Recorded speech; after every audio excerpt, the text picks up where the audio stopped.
খাবার দাবার দেখে তুমি এটা এক সপ্তাহ ধরে খাও না, অসুবিধা নেই। কত যত্ন করে রান্না করেছি একবার দেখো।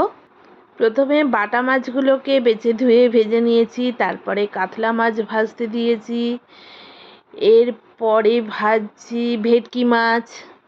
আজকে সানডেতে সমস্ত ফিশ ডিশ করব, চিকেন ফিকেন কিচ্ছু করব না। এরপর মাছের তেল কাটার শাক চচ্চড়িটা ফিনিশ করছি একদম দারুণভাবে, ভীষণ হেলদি ওয়েতেও রাঁধছি। এরপর চিংড়িগুলো ভাজছি, চিংড়ির লেজের পোস্ত করব। চিংড়িগুলোকে তেলেতে বেশ সুন্দর করে লাল লালভাবে ভেজে নিচ্ছি। হ্যাঁ বন্ধুরা, এর আগের দিনে চিংড়ির মাথাগুলো দিয়ে লাউ চিংড়ি করেছিলাম, সেই রেসিপি আপনারা দেখেছেন। আজকে চিংড়ির লেজগুলোর রান্না হচ্ছে, এই দেখুন কত লোভনীয় লাগছে। এরপর ইলিশ মাছ লাউ পাতায় মোড়া পাতুরি, সেইটা রেডি করছি। সমস্ত কোটা বাটা সব কিছু আমার নিজের হাতে। সব শেষে ওল ভাতেটাকে বেশ সুন্দরভাবে মাখাচ্ছি। ব্যাস কমপ্লিট। নমস্কার বন্ধুরা, আমার সানডে লাঞ্চ ডিশেস কুক করা হয়ে গেছে, আর আপনাদের সঙ্গে তো আমি প্রত্যেক রবিবার কি কি রান্না করেছি সেটা শেয়ার করি। তো আজকেও চলে এসেছি, দেখে নিন। প্রথমে আছে স্টিমড রাইস। হ্যাঁ বন্ধুরা, আজকে আমি ভাত খাবো। তারপরে দেশি কাগজি লেবু কেটে রেখে দিয়েছি।